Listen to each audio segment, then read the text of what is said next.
Hey everyone, in this video we're gonna be looking at the next data types called as strings. So like number, string is also primitive data type. So we use strings for storing and manipulating text in a program or in a web application. So I'm going ahead and creating a new file inside datatypes folder. So I'm naming it as string.js. While you're working with JavaScript, strings we use strings as already told for storing and manipulating text, right? Storing and manipulating means modifying, okay? Manipulating text in a program. So while we are working with JavaScript, strings can be represented using either single or double quotes or double quotations. Both are fine.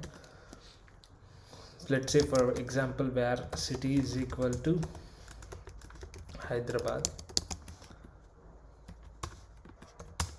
and I'm creating a variable name called as city and assigning it as a value to as Hyderabad and wrapping it inside a single quotation marks.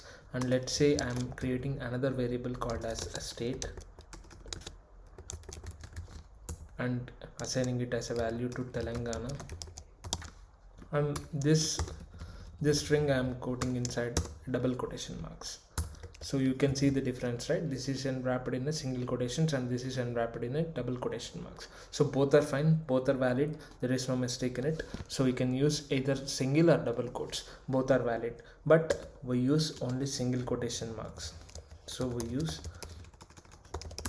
only single quotes.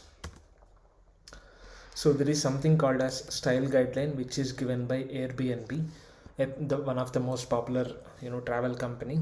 What they did is they have given us style guidelines of how developers should write JavaScript code. So there is also Google's style guideline, but the most popular one is with Airbnb, which says we prefer using single quotes while defining a string. So you need to keep in mind that at the end of the day, string is nothing but an array of characters. So string is an array of characters.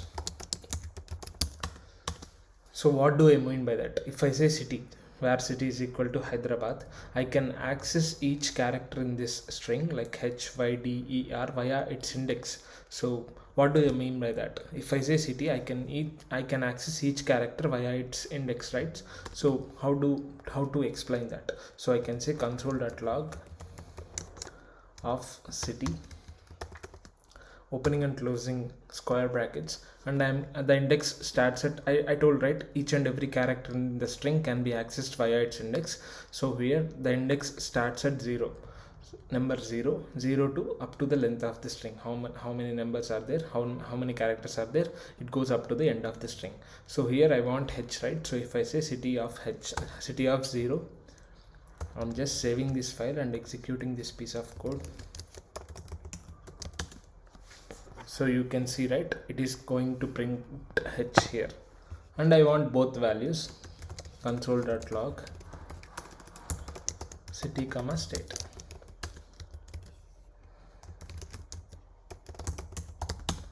So you can see both Hyderabad and Telangana are printed. So both single and double quotations are fine, but we use only single quotations, and string is nothing but an array of characters, which means we can access each and every element in the string via its index. So that's the 2 points you have to note here. And I can also, you can see I can also ask for the value at first index. Let's say I want to check the value at second index, console.log of city of 1.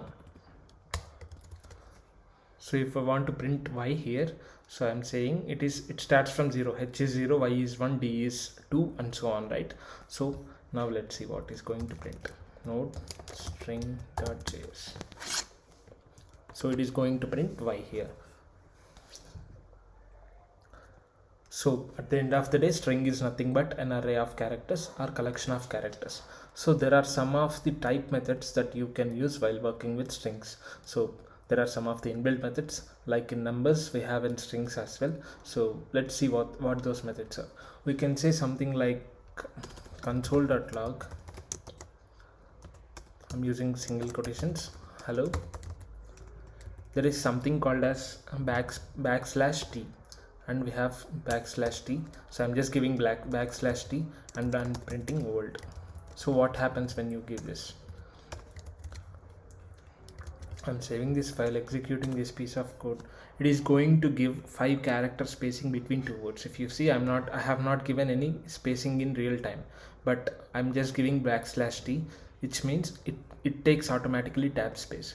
It gives 5 character spacing between two words. If I give 2 times backslash t again, I'm saving this file, I'm executing this piece of code, it is going to give us 10 character spacing.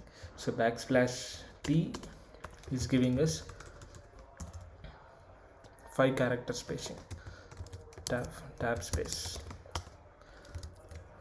And so if we run this, we can see that it prints hello world. There is a lot of space between hello and world. Then it goes to let's say I want to explain one more thing. Console.log of hello backslash t world.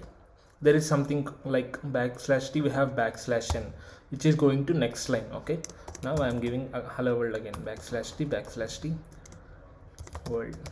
So I'm just saving this piece of code and I'm executing this file.